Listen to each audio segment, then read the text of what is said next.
महिला सशक्तिकरण को लेकर के लगातार जो है वो सरकार काम कर रही है और ख़ास तौर से मुख्यमंत्री नीतीश कुमार जो है वो जीविका को लेकर लगातार भरे मन से बोलते हुए नज़र आते हैं। लेकिन इस वक्त जीविका में एक बड़ा फर्जीवाड़े का मामला सामने आया है। बताया जा रहा है कि जीविका की जो सीएम है उन्होंने बड़ा फर्जीवाड़ा किया है और ये फर्जीवाड़ा जो किया है वो किसी और के साथ नहीं किया है, उनके ही साथ काम करने वाली एक महिला है, उनके साथ बड़ा फर्जीवाड़े का मामला सामने आया। महिला बता रही है कि मैं कोषा अध्यक्ष पद पे हूँ और जो यहाँ जीविका में सीएम हैं उन्होंने मेरे साथ फर्जीवाड़ा किया है। बता रही है, उनसे पूरी जानकारी हम लेंगे।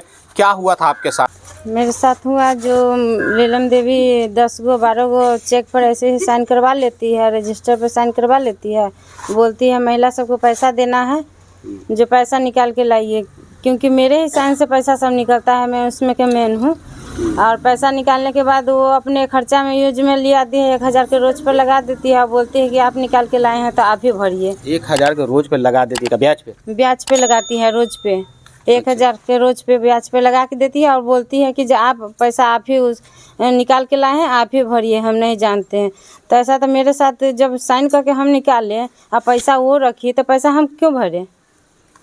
कितने का फर्जीवाड़ा होगा ये? कितना पैसा आपसे निकलवा लिया? मुझसे लगभग एक बार 2 लाख, एक बार 1 लाख और एक बार 1 लाख और एक बार 70,000 रुपया।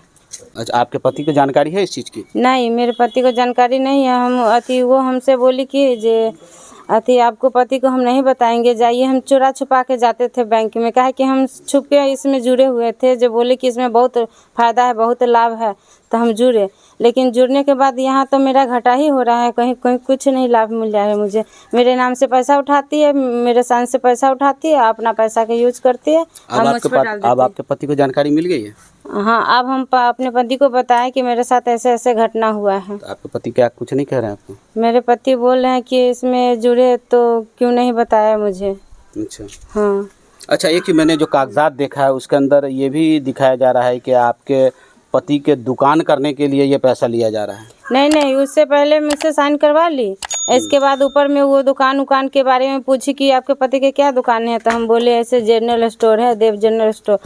तो बोली कि अच्छा ठीक है, आप साइन कर दीजिए और जाइए घरे। हम साइन करके चल आए। इसके बाद वो क्या लिखी नहीं लिखी वो हम अभी तक नहीं देखे। लेकिन जब उस दिन हम गए हिसाब देखने तो देखे कि जो दुकान का नाम है और उस पर पैसा मेरे नाम से चढ़ा हुआ है। हम पूछे तो बोले कि हाँ तुम ही ली हो, तुम ही भरोगी, नहीं भरोगी तो तुम्हारे ऊपर पूरा जीविका का महिला जाके तुम्हारे घर में झोटा उठा उखाड़ेगी, मारेगी, गाली गलौज करेगी। अब बताइए हम क्या करें? आपने अपने सीनियर को इसके बारे में बताया है? मैंने किसी को नहीं बताया। तो आप लिखित शिकायत कहीं नहीं की है अभी तक? नहीं, अभी तक नहीं किए हैं। जी, तो सुन लिया आपने। लगातार जो है वो सरकार महिलाओं को आत्मनिर्भर बनाने की सोच रही है और लगातार महिलाएं जो है वो आत्मनिर्भर बन भी रही हैं। हालांकि कई जगह शिकायत भी मिली है कि लोन का पैसा लेके बहुत सारी महिला भाग भी गई है, लेकिन ज़्यादातर महिला जो है वो छोटा मोटा रोजगार करती है और अपने ज़िंदगी की पटरी को आगे बढ़ाती है। लेकिन यहाँ जो मामला सामने आया है, एक बड़ा मामला सामने आया है। जो जीविका की सीएम है नीलम देवी, उन्होंने फर्जीवाड़े तरीके से जो यहाँ इनकी जो कोषा अध्यक्ष है उससे सिग्नेचर करवा लिया और उसने ये कहा कि हम समूह में पैसा बांटेंगे। उसके बाद उन्होंने समूह में पैसा बांटा नहीं और नतीजा ये हुआ कि अब इनके ऊपर दबाव बना रही है कि आपका सिग्नेचर है, आप पैसा भरें। जो महिला है उनके पति से भी हम जानकारी लेंगे कि क्या उनको इस चीज़ की जानकारी थी या नहीं थी। आपकी पत्नी 4,70,000 रुपये का लोन उठा ली है और उससे वो उनका कहना है कि हमें पता ही नहीं है। आपको पहले जानकारी बिल्कुल थी? पता नहीं है और ये सब कैसे हो रहा था हमको भी पता नहीं है। जब ये घटना हमको पता चला तो हम इसका छानबीन किए, तब हमको पता चला कि इस तरह से हो रहा है। जीविका में तो 10 रुपया 20 रुपया दे करके लोग जुड़ते हैं, तो ये चीज़ हमको जानकारी था कि यही चीज़ होगा। पर इतना अब 5 लाख रुपया एक छोटा रकम थोड़ी है, इतना बड़ा रकम एक महिला को देना मतलब अच्छा नहीं है। और वो कहाँ से देगी? जो घर की महिला है, गृहिणी है, जो घर में खाना बनाती है, वो कहाँ से देगी? पति को पता नहीं, जो कमाता है उसको पता नहीं है। 5 लाख रुपया कहाँ से आएगा उसके पास? ये बड़ा फर्जीवाड़ा नहीं लग रहा? तो अपना जमीन बेचेगी या तो भागेगी, दो ही काम होगा ना। अगर किसी महिला को हम 5 लाख रुपया दे दें और उसको बाद में जाए वसूलने के लिए, तो कहाँ से देगी? तो पति को पता चलेगा तो उसको मारेगा, खून करेगा, ख़त्म करेगा। और नहीं तो वो जो रिकवरी एजेंट है उसके थ्रू उसको डरा धमका कर पैसा नहीं तो मतलब ये करेगा, वसूल करेगा। तो इस चीज़ के लिए आगे मतलब देखना है कि क्या करते हैं जो गवर्नमेंट। शिकायत आपने किया है कि नहीं? अभी तक तो हम नहीं किए हैं, कहीं भी नहीं गए? अभी तक कहीं नहीं किए। एक बात कह रहे थे कि या तो उसकी पत्नी भाग जाती है या जो है जमीन बेचता है, क्या हाँ जमीन बेचने का हाँ ऐसा हुआ है। जो मेरी वाइफ के नाम पर ज़मीन था उसने बिक्री करा करके इन लोगों ने सारा पैसा वसूल करा लिया, जो हमारी जानकारी में आया बाद में।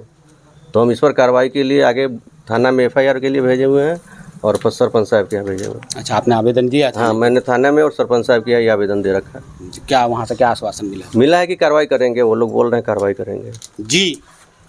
तो आपने सुन लिया, एक तरफ जो है वो बिहार सरकार आत्मनिर्भर बनाने के लिए लगातार प्रयास कर रही है, लगातार जो है वो जो गरीब तबके के लोग हैं उनको छोटा लोन दे करके उसे बिजनेस कराया जाता है कि कम से कम वो आत्मनिर्भर बन जाए। लेकिन यहाँ फर्जीवाड़े का बड़ा मामला सामने आया है और इनका कहना है कि 4,70,000 रुपया फर्जीवाड़ा तरीके से जो जीविका की CM है उन्होंने उठा लिया। अब जो है जो कोषाध्यक्ष है उनके ऊपर दबाव बनाया जा रहा है कि आप इसका पैसा भरें। इस पैसे को मैं नहीं जानती हूँ। नतीजा ये है कि आप लगातार जो है इनके पति जो है वो नाराज़ चल रहे हैं अपनी पत्नी से कि तुमने मुझे पहले बताया क्यों नहीं, अगर बताया होता तो मैं तुम्हें इस चीज़ के लिए मना करता। लेकिन महिला थी वो लालच में पड़ गई और लालच का नतीजा हुआ कि लालच बुरी बला होती है और शायद यही वजह है कि वो महिला जाल में फंसती चली गई और नतीजा हुआ कि वो 4,70,000 की कर्जदार बन गई। इतना ही नहीं, जो महिला के नाम से ज़मीन था उसे बेच करके उसे लौटाना पड़ा। अब जो उनके पति हैं उनका कहना है कि मैं इसकी शिकायत जो यहाँ गाढ़ा थाना अध्यक्ष है उनको भी किया है और स्थानीय सरपंच है उनको भी किया है और मदद की गुहार लगाई है। अब देखने वाली बात यह है कि इन लोगों को इंसाफ कब मिलता है ये तो आने वाला वक्त बताएगा। खबर के बारे में आपकी क्या राय है कमेंट बॉक्स में ज़रूर लिखें। अभी तक आपने हमारे चैनल को सब्सक्राइब नहीं किया तो सब्सक्राइब कर लीजिए। अगर आप हमें फेसबुक पर देख रहे हैं तो फॉलो करना बिल्कुल ना भूलें ताकि बिहार की तमाम छोटी बड़ी खबर सबसे पहले आप तक पहुँचती रहे।